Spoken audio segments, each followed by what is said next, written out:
Би сайлчин өвгөөс дээшлээд Харвардад очиж сурсан шүү дээ. Нөгөө ховдоос Харвардад гээд бат найрамдал гэсэн бол би бол бас хөвсгөлөөс Харвардад хурж чадсан залуучуудын нэг нь.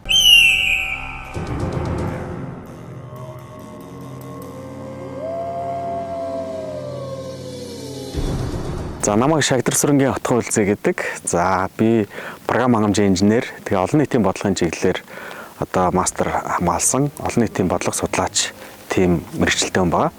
За төрийн албанд бас нэлээдгүй олон жил ажилласан. Хувийн хвшилд бас олон жил ажилласан. 20 оноос бол бас энэ олон нийтийн салбар, спортын салбар гэдэг тэр чиглэлөө бол бас ингээд өчөөс өрөө ажиллая гэдэг тийм хүсэлт гаргаад тэгээд энэ Монголын хөлбөмбөгийн холбоо гэдэг их том айл байдаг, том гэр бүл байгаа. Тэгээд тэр гэр бүлийн бас нэг үйл ажиллагаа эрхэлсэн захирлын албан дээр тохон томилогдож, түүнээс хойш бол энэ хөлбөмбөгийн бэлтгэлийн төвүүд энэ Төв аймгийн Сэргэлэн цомын нутаг дээр байгаа энэ газар за мөн Яарамг дээр тусад нь бас ингээд гаргасан байгаа бэлтгэл хангалтыг бас тийм тусад нь төв байгууллаа.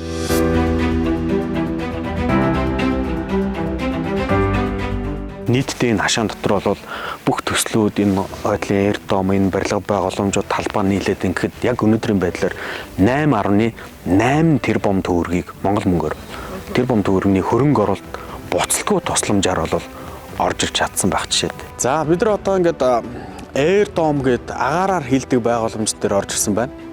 За зарим нь бол одоо ингээд манчрын хийдлөө явж байхдаа ингээд маш олон хүмүүс энэ бөмбөр том цагаан баригдсан байна гэдэг ингээд ярьж байдаг. Спортын маань бол энэ төвийг бол маш сайн мэднэ.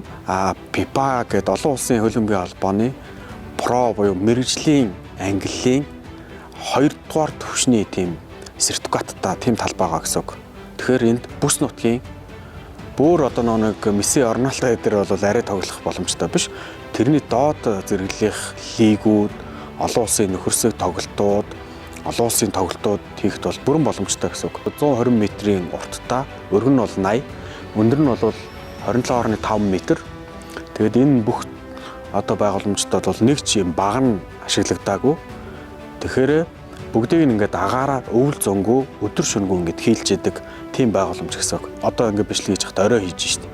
Тэгэхэд орой бол одоо босоод энэ тэмцээн оролтоо зай талбай янз бүрийн юмнууд чинь гэрэлтүүлэг нь хөрөхгүй эсвэл гадаа дараа ч юм уу ингээд зогсчдөг байх юм бол энд бол 24 цаг. Хөгжил ер нь юун дээрээс ирдэм бэ гэхээр стандартууд яг олон улсын сургалт хөтөлбөрүүд тэд нар яг юу зааж байна?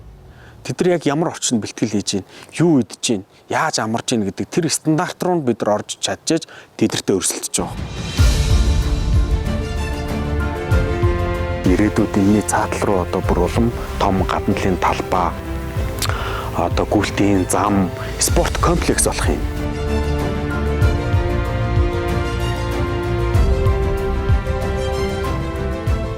Намайг нэг удирдлагын ихтэмд суралцж байхад манай Лавга гэдэг нэг багш сайн бодлогыг яаж хэрэгжүүлэх вэ гэдэг чиглэлүүдээр хичээл орж байхдаа завсрал нэг тийм инээдтэй бөгөөд одоо эзэж мартагддаг ганц өгүүлбэр байдаг байхгүй. Хайр дурлалыг бол ярьсан дээр яг ажил хэргийг бол бичсэн дээр. Монголчууд бидний нэг дутагдaltaй тал байдаг. Бид нар их яриад байдаг. Яг тэр яриад бодоод төлөвлөд байгаа бүх зүйлүүдэд бичиж тэмдэглэдэг. Тэрнээсээ болоод бидний төрийнч байна уу, хувийн хвшилийнч байна уу, маш олон төсөл хөтөлбөрүүд, хөрөнгө оруулалтууд уддаг дээрээ өртгөн нэмэгдэх дээрээ үр дүнгүй болж эхэлдэг. Тэгээд нэг ч гэсэн ингээд ажиллаж байгаа салбартаа нэг хийсэн бүтээсэн юм та. Тийм тэгээд хэл хөхтэй. Тэгээд дараа нь ингээд нэг дарган солигдсон гэсэн чинь эсвэл нэг удирдлагын солигдсон гингүүд хамгийн өмнө байдаггүй компьютер дээрх файл нь ингээд тусцсан гинлээ гэдэг юмнууд бас их байдаг шүү дээ тий. Хаалтан шатсан гинлээ гэдэг чинь.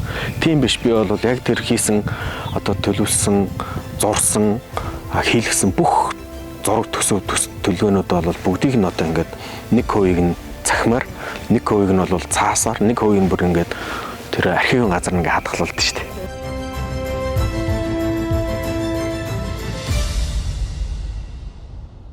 Миний баг нас чинь Хөсгөл аймгийн Арбалаг гэдэг суманд өссөн. Манай аав бол Шагдар Сүрэн гэдэг суманда одоо жолооч хүн байсан. Сумын л одоо бүхэл том жижиг бүхэл тээвэрлэх ажлуудыг хариуцдаг сүүний машин барьдаг байсан.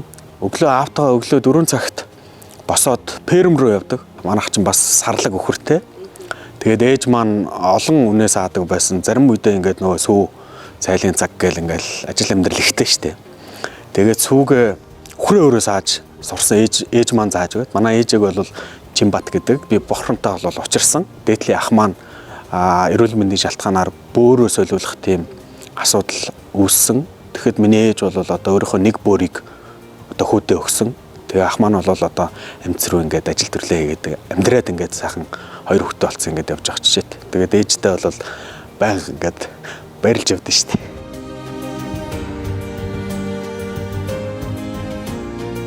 Гэх юм бол хүн яг нэг л сайхан нэг л амьдрна. Тэгээд бурхан бол бүх хүн дээр өглөө яг нарыг зэрэг адилхан тусгаж байгаа гэж.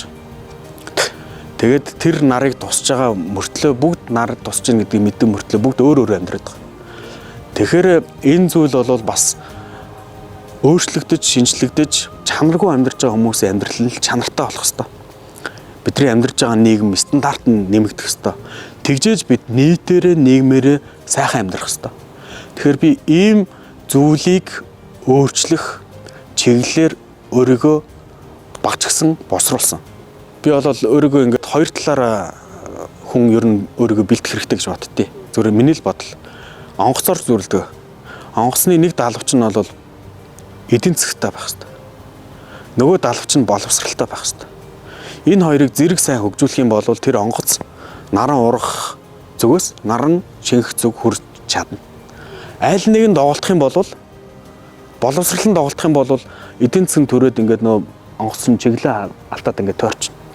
Боловсрал нь ихтэйд эдийн засаг нь гарч чадахгүй байх юм бол бас ингээд яг чиглэлээр явж чадахгүй. Тэгэхээр энэ хоёрыг хувь хүн зэрэг хөгжүүлэх хэрэгтэй.